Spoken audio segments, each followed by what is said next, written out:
schenkten.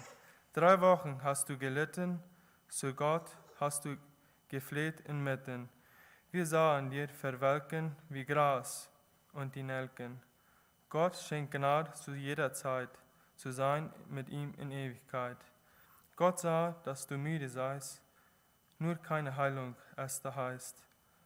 Also legt er seine Arme um dich und flüstert, komm zu mir. 85 Jahre, 1 Monat und 23 Tage hat er dich erhalten. Was immer auch sei die Lage, Gott ist der dich gehalten. Wenn wir dich schlafen sehen, so friedsam, frei vom Wehen, Leid, Traurigkeit und Schmerzen, gönnen wir dir die Ruhe vom Herzen. Droben ist Wonne und Glück, drum wünschen wir dich nicht zurück, um wieder krank zu leiden, obwohl Schmerz das Scheiden. Was ik dit hier zo ruim meer uit hem even lezen, ik ga mijn gedanken aan. Paarweg 3 starf toen 5 jaar jong in Oasis. Dan zag ik den zien, grootvoeder, wir wollen alle sterben. Wir alle in den Himmel, aber keiner will sterben.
Dankeschön für die Leute.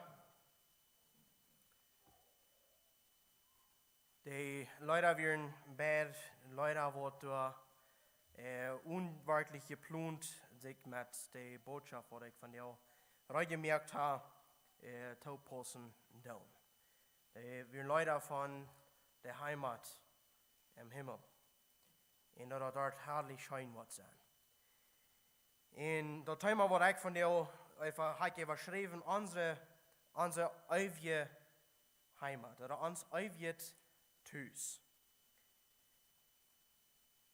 Als Text habe ich gewählt Johannes Kapitel 14, Vers 2, wo Jesus das sagt, dass Johannes 14, Vers 2, im Haus meines Vaters sind viele Wohnungen. Wenn es nicht so wäre, dann hätte ich es euch gesagt. Ich gehe hin, um euch einen Platz vorzubereiten. So Jesus sagt hier so, dort an sein Vater sein Haus sind viele Wohnungen. Wohnungen sind Stufen, wo da kann sein, wo Menschen wohnen. Ich kann hier so verstehen, dass Jesus sagt, du hast Ruhm verjüngt. Und er sagt, dann war noch nicht so wie, war noch du nicht reut wie, da würde ich sagen, ich würde du haben und ich merke, dass reut verjüngt. Aber er sagt, du hast all, was reut. Du im Himmel hast reut für uns Menschen, um du Hand zu tragen in ein Haus, was Jesus du für uns reut gemerkt hat, Hand zu tragen. Und jeder Mensch, der in dieser Welt angeboren ist, muss diese Welt auch irgendwo neu verlassen. Und jedes Mal, wenn wir in Begräbnis haben, wird uns immer weiter das aufmerksam gemerkt, dass wir hier so keine bleibende steht. Und dann, was wir uns vielleicht ganz tüßig merken, dann wie eine steht, oder der andere, ich lese hier mit dem Lebensverlauf. Wir wollten dort die erste Zeit in ihre befriedet leben, oder sowieso aus vorher befreit wir, haben in Osterweg gewohnt, Lothar Kilometer 17 für viele Jahre. Er hat sich durch ziemlich so ein Tüß gemerkt. Aber wie kann sein, auch dann, ist er nicht geblieben. Jeder Mensch ist hier auf dieser Welt bloß für eine gewisse Zeit in einer hier war. Und er ist kein verschont, dass er das nicht braucht. Jeder einer muss diese Welt irgendwo neu verloren. Die meisten Menschen auf der Welt die glauben, dass nur den Tod kommt irgendwo. Es sind sehr viele verschiedene Gedeihen, was sie glauben eine Sache, was sie glauben was anderes. Aber der Durchschnittsmensch, der glaubt irgendwo, dass nur den Tod kommt für den Menschen noch irgendwas anderes. Und das stimmt doch. Nur, dass der Mensch hier durch das Leben durchgelebt ist, dann kommt da was anderes. Du fängst die Ewigkeit an. Für jeden einen von uns kommt auch der Moment, wo wir von hier weggerückt worden. Du kommt der Moment, wo unsere Zeit aufhören wird, und dann fängt die Ewigkeit an. Hier so erst dort, wo die Zeit abhören wird, und dann kommen wir dahin, wo dort keine Zeit gibt. Du wirst niemals was abhören. Wenn er dort leben ist dort in das, dann denkt einer fährt und an, was wird nur dem sein? Wir wollten du erst was hängen an, was wird sein? Wo wir dann nur Hüst gehen, oder wo wir verloren sind. Wenn der Mensch reut ist, dann wird er durch sein, wo dort wunderschön ist. Dass wir in dort letzte Leute hier. Das ist dort wunderschön. Dann wird einer bei einem Platz sein, wo keine Videos sind, wo keine Thron mehr sind, wo kein Schäden ist, wo alles wunderschön ist. Und das soll ja sagen, jedes Mal, wenn ein Mensch sterben wird, wird uns vom Nien gewesen, dort wie Menschen hier auf dieser Welt keine bleibende Stätte haben. wir sind hier nicht Hüs. Wir sind hier so bloß Besucher. Menschen, die hier bloß für den Stolz hier sind, und dann muss wir von hier verloren. Ein Missionar, der in China für viele Jahre geschafft hat, kam nach Hus nur 20 Jahre Missionararbeit. Er kam auch ein Chap. Und als der Chap ankommt, dann sitzt er dort durch eine große Menschenmenge am Ufer, lüren durch nach dem Chap. Die stehen da alle mit großen Sands und sagen nur, willkommen zu uns. Und er fühlt sich sehr gut, dass so viele Menschen da sind, in Anwahlen willkommen heute zu uns, von wo er kam. Aber er stellt fest, dass das nicht verarmt wird. Der Präsident von dem Land, wie ob der Chap in alle Menschen, die da wären, in dieser Sandsholen, willkommen zu uns, die halten das für den Präsident durch. Als der Präsident ist aufgestehen wird keiner geblieben verarmt. Er wird ganz allein. Er wird traurig, aber auf einmal sah er eine Vision. Und diese Vision er kam zum Himmel. Und dort stand Jesus in einer großen Menschenmenge, die durch seine Predigten Gott gefunden haben, und die standen alle in seinen Willkommen zu uns. Als er dort sagt, dann wird am klar, mein Hus ist nicht aber ihr. Mein Hus ist am Himmel. Wir sind hier aber ihr, um uns für das ewige Hus rein zu machen. Und deswegen werden wir von der über das ewige Hus kicken. Wir wollen kicken, was ist das Hus? In ich wünsche, dass die wird noch nicht das Glauben tun, oder noch nicht das angenommen haben, was Jesus für uns getan hat, dass die wollen den Verlangen kriegen, nach das Haus zu kommen. Das gesagt wird hier, dass jeder Mensch will nach dem Himmel, und besonders der, wo dort weiten, wo dort ist.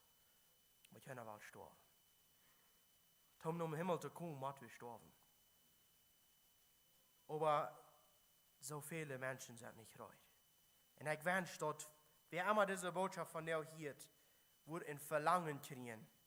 Ich will nur das Haus kommen in die Kreuzung. Ans Text seht in mein Haus, dort sagt Jesus, in das Haus von meinem Vater sind viele Wohnungen. Du hast vertraut für uns, für die und für mich, dass wir du nicht tragen können, dass wir du so ans Haus merken können. So, du hast in Hus reingemerkt für uns, dass wir du so Hus sich uns merken können. Für jeden Einzelnen hast du was rein. Wenn wir dann dort ist ankommen, dann wollen wir uns verhelfen können. In Offenbarung, Kapitel 14, Vers 13, lesen wir davon, Offenbarung 14, Vers 13, sagt er, und ich hörte eine Stimme vom Himmel zu mir sagen, schreibe, glückselig sind die Toten, die im Herrn sterben von nun an. Ja, sagt der Geist, sie sollen ruhen von ihrer Arbeit, denn ihre Werke folgen ihnen nach. Hier so sagt er, dass die Worte am Herrn sterben, so die Worte Jesus angenommen haben, Worte reut geworden sind, um Jesus zu treffen. Von denen sagt er hier, die sind säulig. Die können sich freuen, wenn sie dann nicht im Himmel sind, dann können sie sich von ihrer Arbeit verheven. Ich dachte an das normale Haus. Das Haus ist ja nicht da, wo wir hinkommen, um uns zu verheven. Wenn wir von der Arbeit nach Haus kommen, dann freuen wir uns, dass wir bei Haus sind. Du können wir uns Stuhl setzen, können uns zu verheven, wir können uns im Bad leihen, in Schlupen uns zu verheven. Dort ist, wo uns Haus ist. Dort ist da, wo wir uns verheven können. Und wenn einer reisen, dann wird er dort besonders an. Einer reist vielleicht, einer schlaft in einem Motel, wo du vielleicht sehr gemütliches Bad hast, aber einer verheft sich nicht so reich. Wenn er einmal war Haus ist, dann verheft er sich. Und Jesus sagt hier, die Christen, die wird Jesus angenommen haben, die wollen sich verheven von ihrer Arbeit, wenn sie erst Hüs sind, bei Jesus.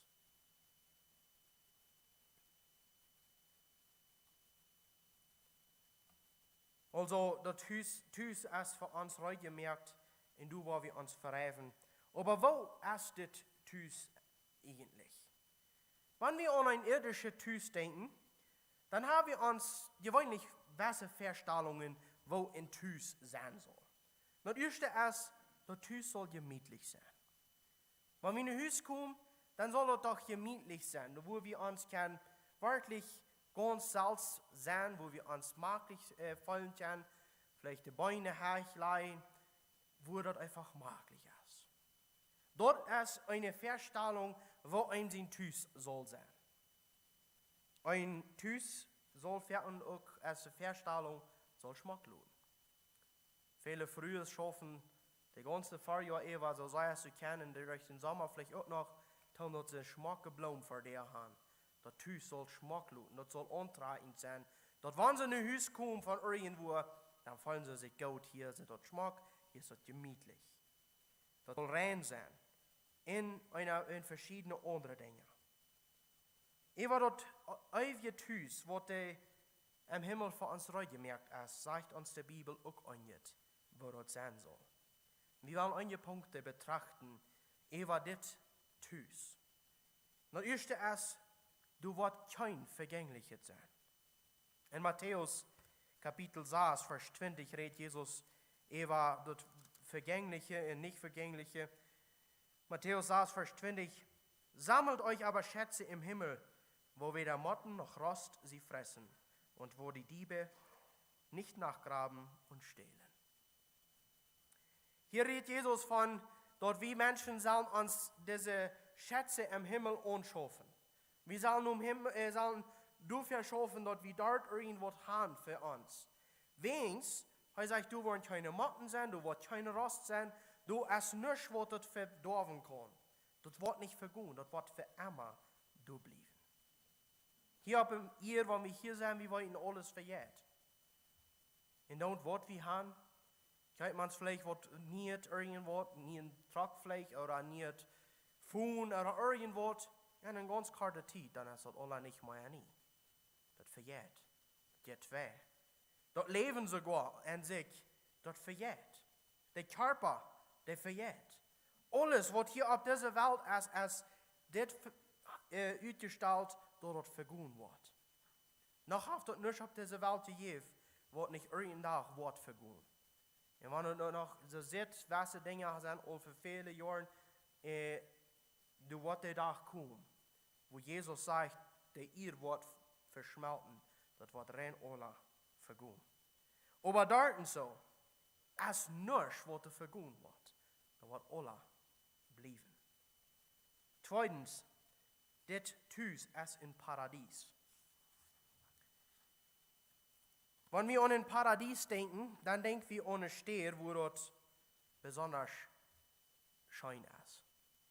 Menschen könnten sich noch mal Vacationen, wo sie irgendwo hinreisen wollen.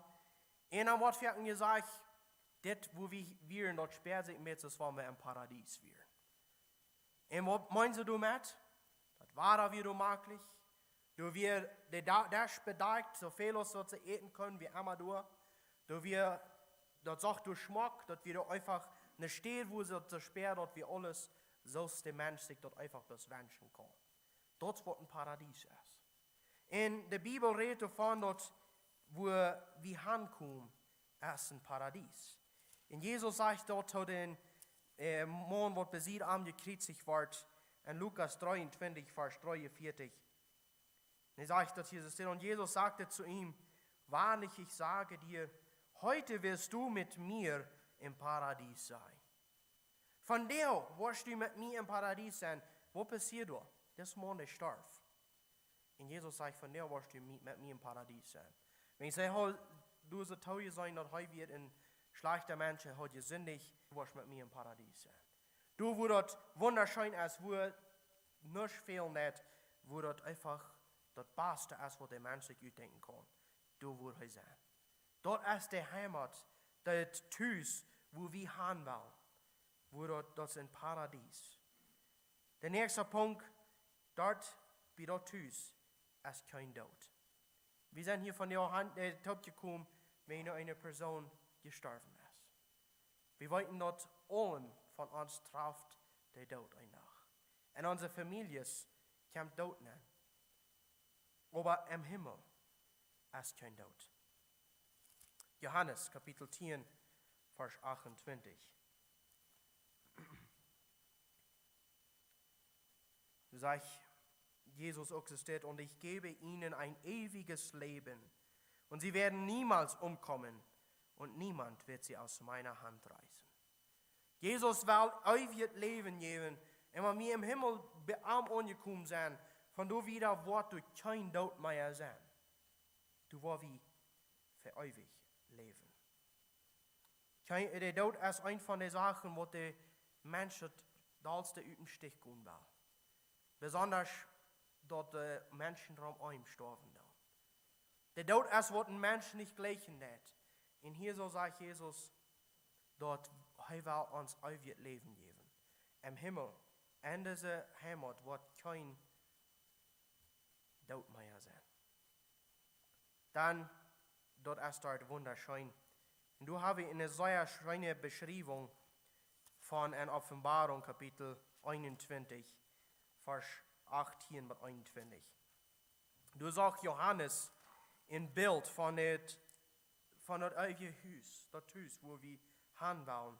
Und er beschreibt dort hier, und er sagt, es steht, und der Baustoff ihrer Mauer war Jaspis, und die Stadt war aus reinem Gold, es glich reinem Glas. Und die Grundsteine der Mauer der Stadt waren geschmückt mit allerlei Edelsteinen. Der erste Grundstein war ein Jaspis, der zweite ein Saphir, der dritte ein Chalcedon, der vierte ein Smaragd, der fünfte ein Sardonyx, der sechste ein Karneol, der siebte ein Chrysolith, der achte ein Beryl, der neunte ein Topas, der zehnte ein Chrysopras, der elfte ein Hyazinth, der zwölfte ein Amethyst. Und die 12 Tore waren 12 Perlen. Jedes Tor war aus einer einzigen Perle und die Straßen der Stadt waren reines Gold wie durchscheinendes Glas. Und wenn wir das hier so lesen, ich glaube, viele von uns haben viele wird euch verstehen könnt. So sind Steiner. Wir nehmen es für Steiner, und das sind besondere Steiner. Ich muss mir mal die Arbeiten gestellt treiben und sag mir ab, was das alles für Steiner sind. Und ich muss staunen, was das alles wird. Sehr besondere, schmacke Steiner. Weißt du von denen, was von hier auf der Welt in ganz kleiner Stein Millionen $, kosten hat? In Johannes, was er das hier sieht, er schreibt dort ab, was er gesehen hat.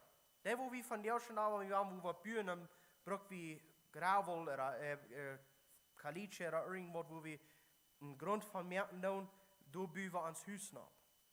Ganz normale Steine, was wir irgendwo kein große Klampes von holen. Er sagt, diese Stadt, als ob diese Grundsteine gebüht. Ob sonst diese Steine gebüht. Die Wänge sind von Gold abgebüht, nicht steht von Zement oder Halt. Sie sind von Gold abgebüht. Und kann wir uns das überhaupt vorstellen, sind die Stadt? Und du so als uns tust. Dort, wo wir wohnen sollen, wenn wir von dieser Welt in die andere Welt hinkommen. Wenn wir Jesus angenommen haben. Dort ist dort so schön, dass wir uns das nicht verstehen können.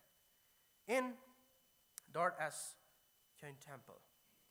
Vers 21 hier. Ich sah keinen Tempel darin, denn der Herr, der allmächtige Gott, ist ihr Tempel und das Lamm. Hier aber ihr, solange wir hier sind, brauchen wir die Kirche, wir brauchen der Bär, wo wir mit Jesus in Kontakt sind. Aber wenn wir einmal dort sind, brauchen wir dort nicht mehr, weil wir wollen dort direkt mit Jesus taub leben. Er wird du sein wie uns, wir brauchen dort keine Kirche mehr, wir brauchen dort keinen Tempel mehr, wenn Jesus ist du mit uns. Wenn wir dort so sein, kriegen wir nicht in Verlangen, dass wir auch einmal du so sein wollen. Dann wird die ganz beste steht, vielleicht auch, wenn wir an denken, vielleicht der schmuckste steht oder mehr irgendwo hier auf der Welt, wird nicht sein. im Vergleich nur dort, was wir dort haben wollen. Die Frau ist, wo kommt einer nur der Tüß? Wenn wir von dieser Zeit in der Ewigkeit gehen, wo wir dort so sein können, wo wir du so bei Jesus sind, oder was war nicht? Was das wunderschöne Tüß uns gehören, was wir betrachtet haben. Wir müssen uns sicher merken, dass dort was uns sind. Aber wo kann einer dort? Ich habe hier ein paar Punkte, wo ich uns will mitgeben, wo wir uns dort sicher merken, dass wir einen Tag in das Tüß antreten können. Und das erste ist, wir müssen ein Kind von den Eigentümer sein. Und der Eigentümer ist Gott. Wir müssen Gott sein Kind sein, um dort einmal anzutragen. Ein Kind, was in einer Familie angeboren ist, der ist dort Tüß, wo die Eltern Tüß sind. Die haben sich dort Tüß nicht gekauft, die tun keinen Rent, die sind einfach Tüß, wenn die Eltern dort Tüß sind. Und wenn ein Kind wird fragen, wo ist Tüß? Die würden sagen, du, wo wir wohnen, wo meine Eltern wohnen, du ist Tüß. Und wenn wir Gott sein Kind sind, dann, wenn uns fragen, wo ist dein Tüß, dann wollen wir sagen, im Himmel, wo Gott ist. Das ist mein Vater. Du bist mein Tüß. Du will ich haben. Du hast ja mit mir zu wohnen, und ich weiß, dass der Tüß ist der Reut für mich. Wir müssen also das Kind von diesen Eigentümer sein. Wenn wir Gott seine Kinder sind, ist der Himmel uns Tüß. Wir müssen also vom Neuen geboren sein. Und wir haben ein Vers dazu in Johannes Kapitel 3, in sehr bekannter Vers, Johannes 3, Vers 3, wo Jesus zu Nikodemus sagt, wahrlich, wahrlich, ich sage dir, wenn jemand nicht vom Neuen geboren wird, kann er das Reich Gottes nicht sehen. Er sagt, wenn irgendwer nicht vom Neuen geboren worden ist, der kann nicht das euer Tüß sein. Der wird verloren gehen. Der Mensch muss vom Neuen geboren sein. Der muss von Gott geboren sein. Wenn wir in einer Familie angeboren sind, das sind unsere Eltern. Wenn wir von Gott geboren sind, durch die Wiedergeburt, dann sind wir Gott sein Kind. Und das passiert, wenn wir ansehen, dass wir in Sünder sind. Wir haben alles getan gegen Gott. Wir haben uns verschuldigt. Dann soll wir dort an Jesus haft dort betult für mich. Er hat diese Schuld betult. Wir nehmen dort das Opfer an und wir fragen um Vergebung. Und dann sagt Gott, dann bist du mein Kind. Du kannst hier so nantragen. Uns Namen muss im Himmel geschrieben sein. In Lukas Kapitel 10, Vers 20. Wir werden gegen kein sehr mutig trainen, Jesus in Frieden sagt dort, die Geister werden in unser tun, sie haben diese große Kraft gegen die Geister. Und dann sagt Jesus, da ist es das, doch freut euch nicht darüber, dass euch die Geister untertan sind, sondern freut euch vielmehr, dass eure Namen im Himmel geschrieben sind. Er sagt, diese Jünger, sie sollen sich gar nicht immer freuen, wovon die Macht sie von Jesus sich gereden haben, sondern viel doller sollen sie sich freuen, dass ihr Name im Himmel geschrieben wird. Wenn von den Namen, die sie geschrieben ist, da bedient wir sind dort Tüß. Dort ist uns Tüß, wo wir dann hinkommen. Wenn wir Kinder Gottes geworden sind, dann schrift Gott selbst unseren Namen in sein Buch an. Und er sagt, das ist mein Kind. Ich habe ihn vergeben und er dankt mir. Und wenn der Wort was hier sind, den nehme ich an. Wenn dein Name dort abgeschrieben steht, dann kannst du in dieser Heimat nachtragen. Die Frage ist, wo wirst du in Ewigkeit sein? Wird dort in dieser Gegenwart Gottes sein? In das herrliche Tüß? Jesus sagt, ich in der Auferstehung, in das Leben, wer an mich läuft, der wird leben, auch wenn er Fuß stirbt. In Johannes 11, Vers 25. Wenn ein Mensch auch seinen körperlichen Tod sterben hat, Wenn ich Jesus angenommen habe, die wird leben in sein Tüß in der Ewigkeit. So an Jesus glauben, dann wird das Heim ansehen. Wie wollen du so mit am sein? Wie war da gesehen, hier durch das Sterben von Obrum Friesen, dass wir alle einmal das Leben verloren wollen. Keiner ist eine Übung. Jeder einer von uns, wer immer wir sind, ob jung oder alt, wir wollen alle das Leben einmal verloren. Ob es von der ist, morgen oder 10 Jahre wieder, 20 Jahre wieder, noch viel wieder auf, wir wollen alle das Leben einmal verloren. Wir haben hier keine bleibende Städte. Wir müssen alle diese Welt verloren. Die Frage ist bloß, wo gehen wir nur dem hin? Nur das herrliche Heim oder der ewige Qual. Du hast nicht noch eine dritte Option. Entweder eine ewige Qual, wo dort einmal wird, uns gequält worden, oder in der herrliche Heim, wo dort so schön ist, was wir uns nicht verstehen können. Die Entscheidung ist bei dir und bei mir. Als wir Jesus annehmen, der wird betont hat, dass jeder einer dort zu Namen tragen kann. Wie man das aber annehmen. Er hat das reut gemerkt. Die Wohnung ist reut für dich, für mich, für alle. Aber als wir das Namen tragen, das ist unsere Entscheidung. Und so wünsche ich, dass keiner von uns, was wir hier so von dir sind, und auch der wird über Internet horchen, dass wir keiner wollen diese Entscheidung zu leicht nehmen und einen Tag nicht dort zu Hand kommen, sondern dass jeder einer will, dass ich reinmerken, das Heim zu finden. Dass wir alle, wenn wir vielleicht uns hier auf der Welt vielleicht niemals wahr sein, im Himmel seien wir uns frisch. Und du sind wir taub. Und mag Gott uns auch halten, dass wir das tun können. Amen.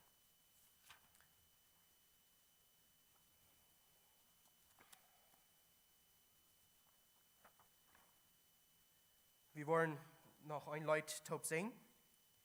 464 aus der Rote Bücher.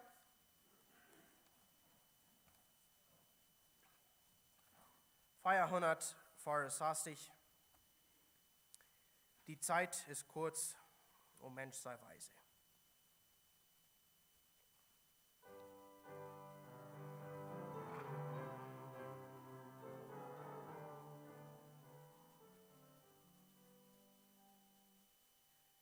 Die Zeit ist kurz, Mensch sei weise und wuchre mit dem Augenblick. Nur einmal machst du diese Reise, lass eine gute Spur zurück. Nur einmal machst du diese Reise, lass eine gute Spur zurück. Sieh, wie dem Tod die Zeit verrinnet, mit Essen, Trinken, Scherzen, Ruhen. Der Kluge wirket und gewinnet, erfüllt die Zeit mit Gutes tun. Der Kluge wirket und gewinnet, erfüllt die Zeit mit Gutes tun. Du kannst nicht eine Stunde halten, ehe du es merkst, es sie entflohen. Die Weisheit lehrt dich treu zu halten, dem treuen winket hoher Lohn. Die Weisheit lehrt dich treu zu halten, dem treuen winket hoher Lohn. Wir fahren den letzten Vers nach Top beten. Wir haben abstuhlen, wo das möglich ist, und wir für Gott noch einmal anbeten. Lieber Gott, wir kommen noch einmal vor dir, wir wollen dir danken, dass du ein großer Gott bist, der du uns so live geholt hast. Herr, dass du bist auf diese Welt gekommen, hast dein Leben für uns gegeben, sodass jeder einer kann gerat werden. Herr, wir sind dankbar, dass du auch hast eine ewige Heimreise gemerkt für uns, wo wir einen Tag können tragen, wenn wir von dem Leben nur der Ewigkeit gehen. Herr, wir haben auch von dir gesehen, dass jeder einer von uns wird das Leben einmal verloren. Keiner wird hier bleiben und wir sollen dort immer wahr, wenn wir sterben wird. Dort keiner ist hier sicher. Jeder einer wird einen Tag von hier weggehen. Und die Frau ist wo wir haben. Und ich bete, dass du an jeder Familie hier ganz besonders, ich bete, dass du genug geben, und trösten, und halten in dieser nächsten Zeit. Ich bete, dass du besonders auch den Trost geben, dass du geben kannst. Und Herr, wir beten, dass du wieder auch mit uns sind. Segne du diese wieder, was wir hier tun, in auch die Gemeinschaft. Und wir danken dir für alles, was du für uns tust. In Jesus' Namen. Amen. Amen. Wir wollen die letzten Verse nur noch singen, 464. Und dann, nur dem, wo wir Gelegenheit haben, hier noch einmal vorbei zu gehen, die Platzanwieser wird uns wiesen, wo wir gehen können. Und wenn wir alle vorbei sind, dann wollen wir noch Gelegenheit haben für die Familie, dass die noch einen Stolz können, Aufschritt nehmen.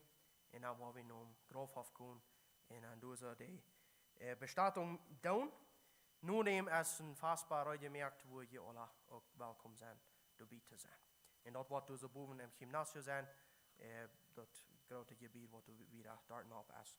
So, wenn wir noch den letzten Vers singen, dann haben wir unsere Dulsaten in den Platz und Visa wird sein, wer hier vorbeigehen kann. Drum Heiland, lehr mich meine Jahre, nur deinem Dienste hier zu weihen, von heute an bis zur Bahre, für jenes Leben Samen streuen. Von heute an bis zur Bahre, für jenes Leben Samen